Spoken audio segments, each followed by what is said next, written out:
To emotional strength is not the absence of pain, nor is it the denial of hardship. It is the calm and steady resolve to stand unshaken when life delivers its storms. It is the refusal to surrender your mind to the chaos of events you cannot control.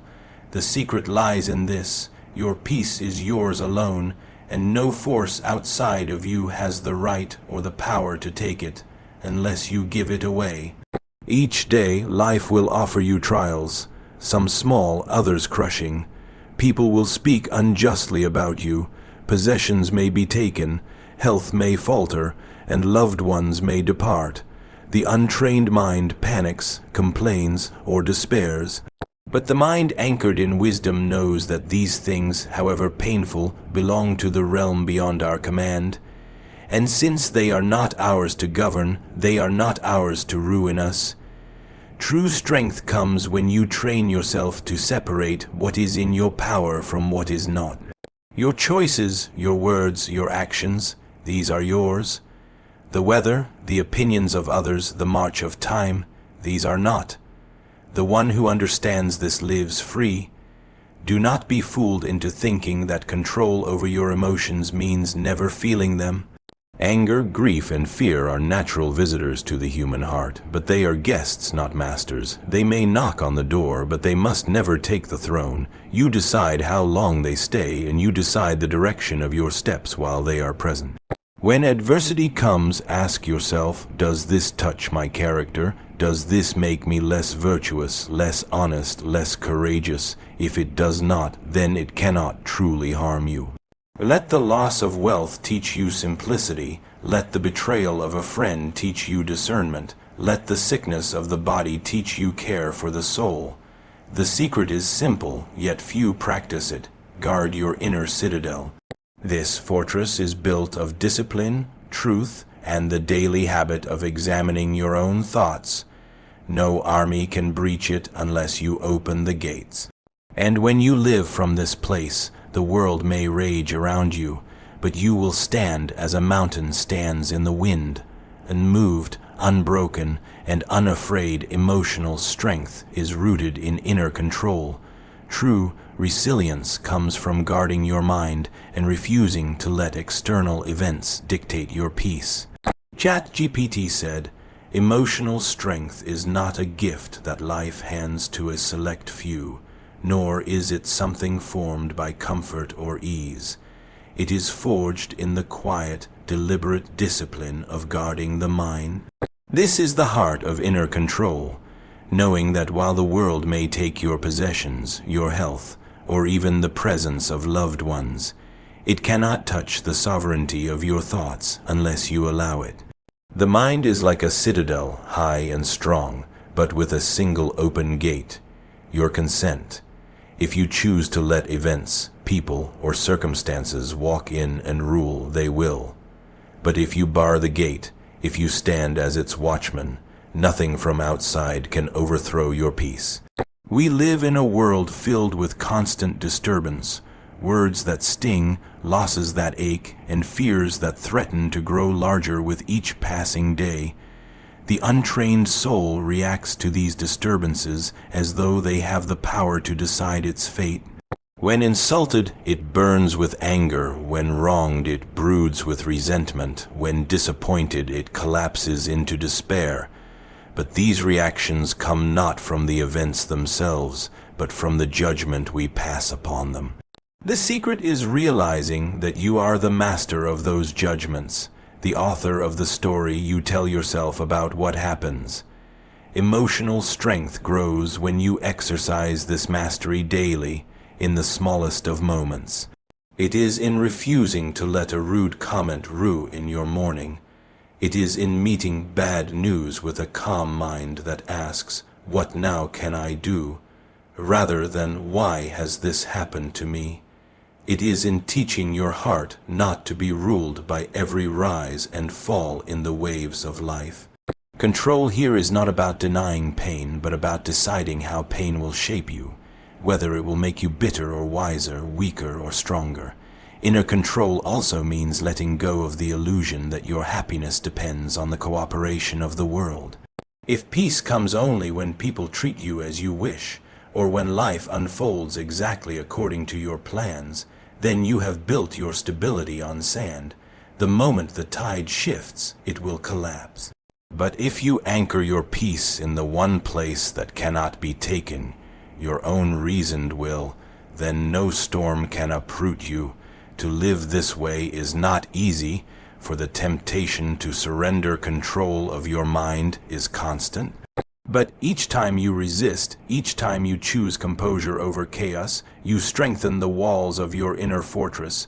Over time, you will find that the storms rage just as fiercely as before, yet they no longer shake you. You stand because your peace is no longer at the mercy of the world. It is ruled by you, and you alone distinguish between what you can and cannot control. Focus only on your actions, choices, and character. Release attachment to everything else. ChatGPT said, "Life is a constant stream of events, some of which invite your influence and others that lie completely beyond your reach.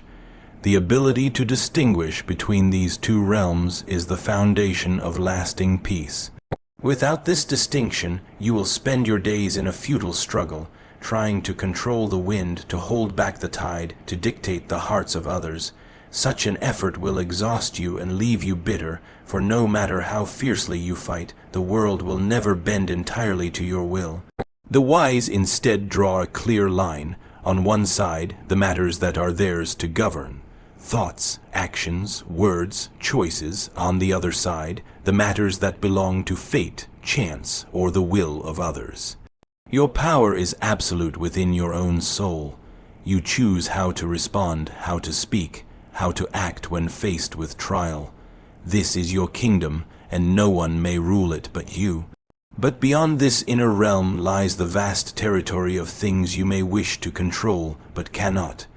What people say about you, whether they return your kindness, the outcome of every venture, the length of your life. To demand mastery over these is to demand mastery over the entire universe, and such a demand will only breed frustration and despair. To see this distinction clearly is to free yourself from endless turmoil. When someone slanders you, you may correct the falsehood if you wish, but whether the world believes the truth is not in your power. When illness strikes, you may care for your body with diligence, but whether it recovers swiftly or slowly is beyond your command. When a plan fails despite your best preparation, you may learn and try again, but the winds of chance are not yours to harness. The moment you stop measuring your peace by these uncontrollable outcomes, you step into a freedom unknown to most. This is not to say you abandon responsibility or cease to act in the world. On the contrary, knowing what is within your control sharpens your focus. You act with greater strength because you are no longer scattered in hopeless battles. You labor with diligence in the fields you can tend, and you release the harvest to the care of nature.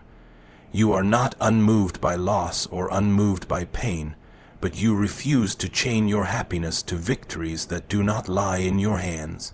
Every day offers the chance to practice this separation. Ask yourself in every trouble, is this mine to decide? If it is, then act with wisdom and courage. If it is not, then yield it to the order of the world, knowing that your soul is no less whole because of it. In this way, you walk through life neither as a master of all things, nor as a slave to any, but as a ruler over the one realm that is truly yours, yourself. Emotions are natural but must remain servants, not masters. Feelings like anger or grief may visit, but they should never govern your actions. Emotions are an inseparable part of the human experience. To live is to feel, for joy, sorrow, anger, and fear are woven into the fabric of our nature. Yet the danger lies not in their presence, but in their rule over us.